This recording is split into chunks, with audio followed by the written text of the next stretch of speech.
Shalom, brothers and sisters. So let me just touch on this quickly because it's going to get out of hand really fast over the next few days as Israel continues striking back at Hamas, who started all this. So, number one, what they used to do in the past is when they attacked anything Hamas related in the strip, they would knock on the roof. Knock on the roof is they would warn them, there would be a knock on the roof, and then they'd have a time limit to get out and evacuate the building before the Air Force came in and leveled it.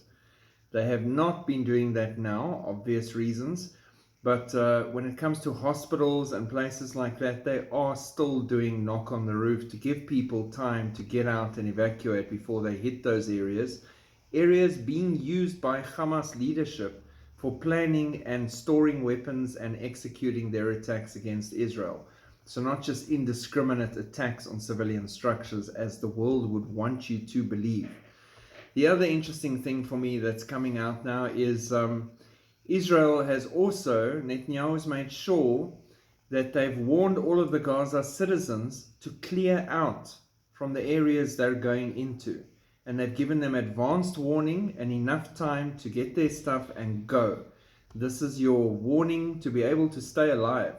Get out, because we are coming, which is a huge courtesy in the midst of a brutal war, which normally doesn't happen in any country. So they've done that, and the Israeli military revised their call on Gazans to flee to Egypt, which was interesting for me, because they initially said to them, flee to Egypt, it's the easiest approach. Briefing foreign reporters, Lieutenant Colonel Richard Hecht said he would advise Palestinian refugees to get out through the Rafah crossing on Gaza's southern border with Egypt. His office then issued a statement later, clarification, the Rafah crossing was open yesterday, now it is closed. Does that mean that they don't want the people coming into their country, Egypt? They stand in solidarity with them against Israel, but they closed the crossing. And they've since then now reopened it, but they've put limits on how many can come through.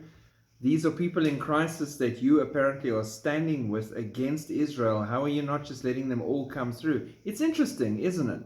You think with the amount of space they have, especially, that they would take in everybody fleeing the area in the wake of what lies ahead.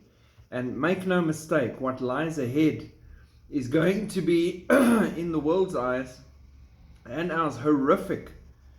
The devastation that lies ahead, the fury and anger burning in Israel at the moment is unprecedented since the Holocaust. This is what has brought the entire nation together. Divides across the split in Israel are now sitting together, and their provisions for working together is that Netanyahu must promise to wipe out, eliminate, completely remove any existence of Hamas anywhere. So yes, that sounds right. You know what the problem is? The cancer of Hamas is so infiltrated into that Gaza Strip society that it is really difficult to separate that from the civilian population, because the civilian population have been educated now for generations to hate Israel indiscriminately, and they have been sheltering, harboring, and assisting Hamas as an organization all this time. So it is extremely difficult to try and remove this cancer 100% and not get civilians on that whole total of deaths that's coming as well. So the world is going to scream and shout. Pray for the innocents that are caught on both sides. And like I said, it's going to get rough in the days ahead. In the beginning of this whole war, they said that what they have planned and what lies ahead is something no one can imagine and no one has seen before. And it will happen, and it will change the Middle East forever. So, I mean, hectic. That could be something weapon-wise that they're going to use in Gaza to clear the whole area. It could be the Dome of the Rock being removed once and for all and being done. That would change the entire landscape 100%. We know Damascus is a target because they've already threatened them, saying if they enter the war, we're coming for Damascus. That's Isaiah 17. So there's a lot of huge prophetic things going down at the moment. What I want you all to focus on besides the obvious, is pray for Israel. Pray for the peace of Jerusalem, which I say all the time on this channel, and specifically all of those grieving, all of those captive, all of those lost, all the horror that has been experienced.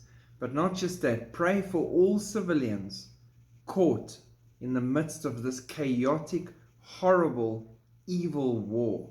And I mean all, because we as the body of Christ stand in prayer for those innocents. And we know God's in control, but watch and pray.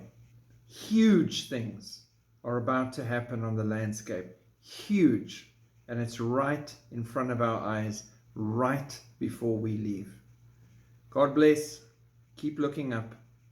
Shalom.